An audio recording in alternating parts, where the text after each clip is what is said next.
most complicated, complex exercise we do, okay? And raise your hand if you've done power cleans before. You feel pretty proficient in it, okay? There's a distinct chance that you're doing them wrong.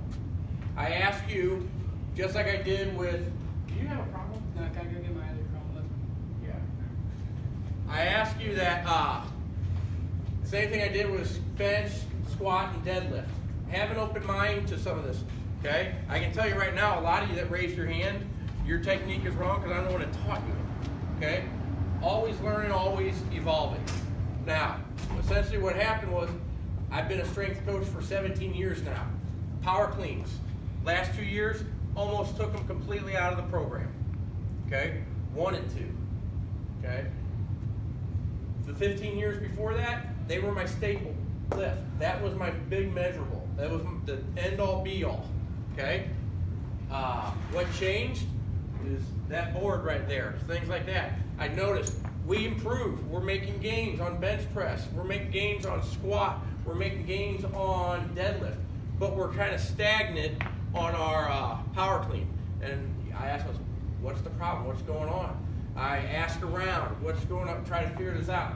Finally, I got to meet up. I was fortunate enough to meet up with, and his name escapes me right now, but the strength and conditioning coach, head strength coach for Wake Forest. Okay, it's a college Division I basketball. They got a pretty good basketball program. But he was big into Olympic lifting, and talked to him about it. Said, hey, what's the problems with this? I'm on the verge of getting rid of this. I feel like it's wrong. He goes, well, you probably should. And it kind of took me back. Please sit up. It kind of took me back for a second. What's he telling me to get rid of? He's big onto this stuff. Okay? And he said the reason why you should get rid of it is I could walk into 98% of high schools in the state of Missouri, and everyone's power cleaning or hand cleaning one variation or the other, and they're all doing it wrong. 98% of high school people are doing it wrong. Does anyone know why we power clean in the first place? What's it supposed to build? Power. What's the reason? Power. Through what? Two-word answer. Say it louder.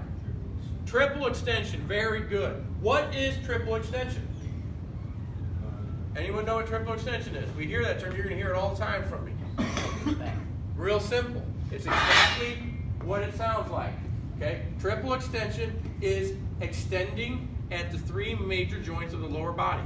Your ankle, knee, and hip. Okay? We're going to extend there. This is what triple extension looks like. It's going to look kind of silly, but here, triple extension right there. Okay? Does that look familiar? Think back to yesterday. Think back to those kettlebells. You remember doing our kettlebell swings? Okay? I could care less where that kettlebell went, as long as it stayed in your hands. I don't care if it goes up here or here. It really didn't bother me. What I'm focusing on is your hips and getting extension with them. Okay? That's training triple extension. Why is triple extension so important?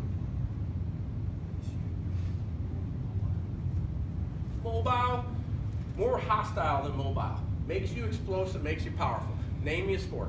Sport that we have here. Baseball. Okay? Baseball. We'll start with pitching. Okay? Come here. Check your runners, right? Yeah. Got your foot on the mound, right? Or just inside of it? Your front. Okay, the rubber, sorry, on the rubber. Drive up, and we push, okay? When I'm right here, what am I in right now? What is this? Help them out. Triple extension. We're exploding off that leg into triple extension. That's what gives speed to your pitch, okay? Same thing. You get a 2-for-1 with baseball. I'm up to the plate. When I swing, what am I in right here? Triple extension. Very good. Volleyball, okay? Perfect. When someone sets you the ball, you go up for, you guys don't call it a spike anymore, do you? No, you can call it a spike. Well, you go up for the spike, okay? When you jump, okay, this rings true obviously for basketball and a lot of other sports. When you jump, what are you in? What am I in right now? Triple extension, okay? Just about any form of power, any powerful movement you do is triple extension, and it comes from the hips, okay? Make sense to everyone? Yes, sir. Someone tried tricking me a couple hours in a row and said golf. Is triple extension in golf? Yeah. You want to hit the golf ball far? You want to drive it far? You're here. What am I in right now? Triple extension. okay? It's in just about every sport we have, okay? Now, here's the problem, and I was just as guilty of it. I taught it incorrectly, okay? I'll go through how I taught it. I would teach it like this: step up to the bar. We want our feet at what I call hip width, okay? Right here. We don't want to be shoulder width, we want to be in narrow. This is more advantageous for jumping. You guys ever notice that? You wouldn't jump with your feet out wide. You'll jump, you have your feet in narrow when you jump, okay? So, hip width. I use the term feel to steel.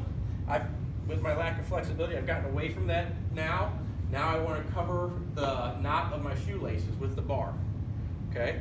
And then reach down, grab the bar equally on each side, hands right at your side. We don't want to get out wide. This is how I used to teach it. So far, really nothing has changed. Butt back, chest out, and I want you to watch my power, except for the fact that I'm unflexible and I'm still sore from my last workout and everything like that. Tell me what's wrong with it, or if there is anything wrong with it. Maybe I got it down.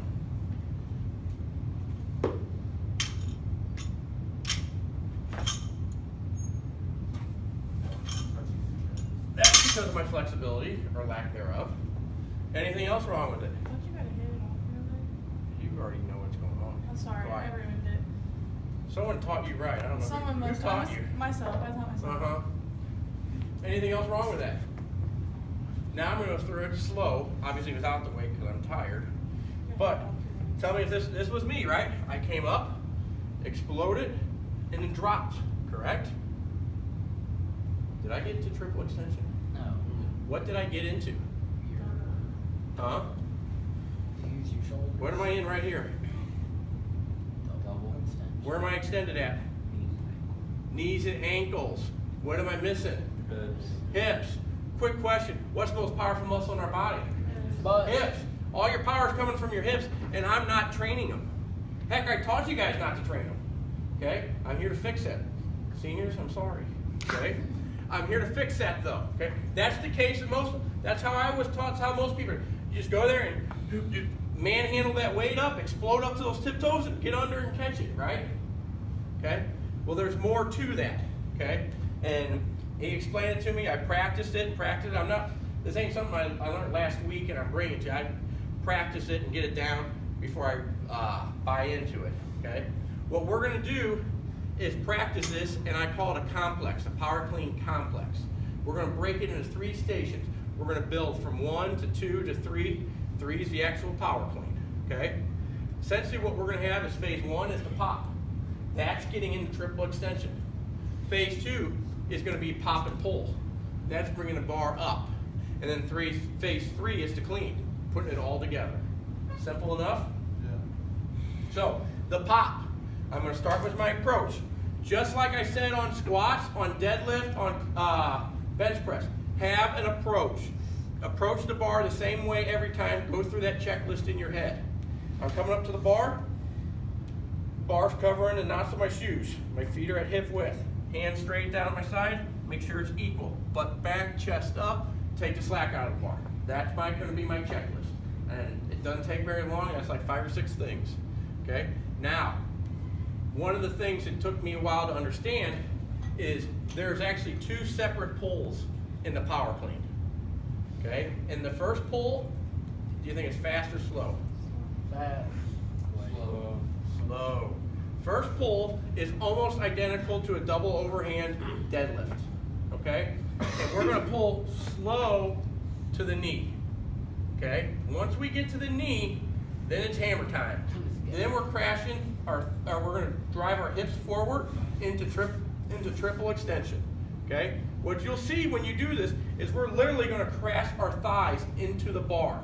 You're going to hear this term all the time from me. Drive your hips through the bar, not to it. Don't drive here, drive through the bar. Okay? This is what the pop should look like in the complex.